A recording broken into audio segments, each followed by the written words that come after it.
Midnight Express.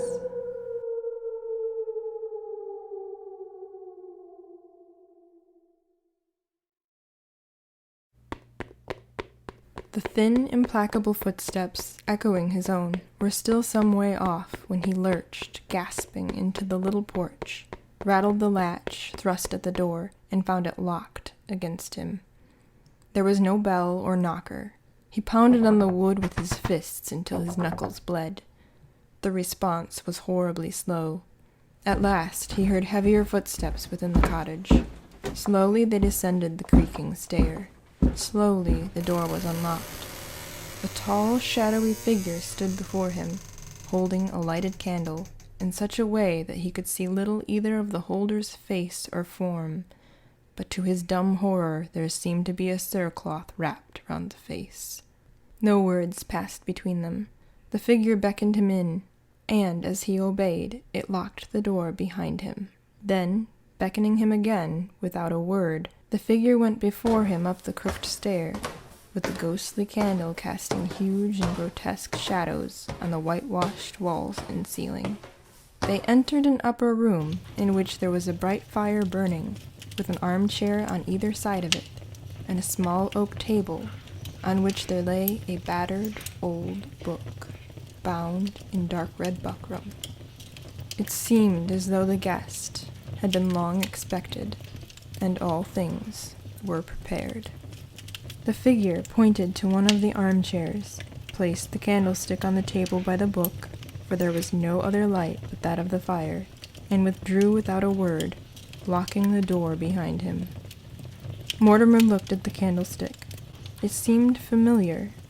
The smell of the guttering wax brought back the little room in the old Elizabethan house. He picked up the book with trembling fingers. He recognized it at once, though he had long forgotten everything about the story.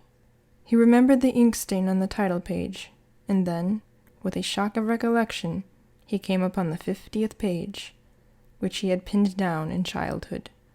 The pins were still there. He touched them again, the very pins which his trembling childish fingers had used so long ago. He turned back to the beginning.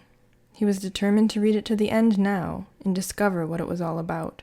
He felt that it must all be set down there, in print, and though in childhood he could not understand it, he would be able to fathom it now.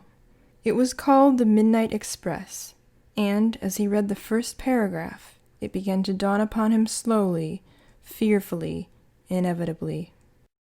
It was the story of a man who, in childhood long ago, had chanced upon a book in which there was a picture that frightened him. He had grown up and forgotten it, and one night, upon a lonely railway platform, he had found himself in the remembered scene of the picture. He had confronted the solitary figure under the lamp, and recognized it, and fled in panic. It was the story of a man who, in childhood long ago, had chanced upon a book in which there was a picture that had frightened him. He had grown up and forgotten it, and one night, upon a lonely railway platform, he had found himself in the remembered scene of the picture. He had confronted the solitary figure under the lamp, recognized it, and fled in panic. He had taken shelter in a wayside cottage, had been led to an upper room, found the book awaiting him, and had begun to read it right through to the very end at last. And this book, too, was called The Midnight Express. And it was the story of a man who, in childhood, it would go on thus, forever and forever and forever. There was no escape. But when the story came to the wayside cottage, for the third time, a deeper suspicion began to dawn upon him. Slowly, fearfully, inevitably. Although there was no escape, he could at least try to grasp more clearly the details of the strange circle, the fearful wheel, in which he was moving. There was nothing new about the details. They had been there all the time, but he had not grasped their significance. That was all. The strange and dreadful being that had led him up the crooked stair. Who and what was that? The story mentioned something that had escaped him. The strange host who had given him shelter, was about his own height. Could it be that he also... And was this why the face was hidden? At the very moment when he asked himself that question, he heard the click of the key in the locked door. The strange host was entering, moving toward him from behind, casting a grotesque shadow, larger than human, on the white walls and the guttering candlelight.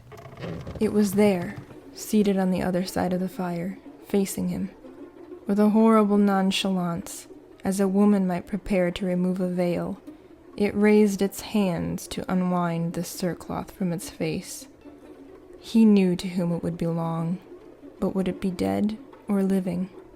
There was no way out but one.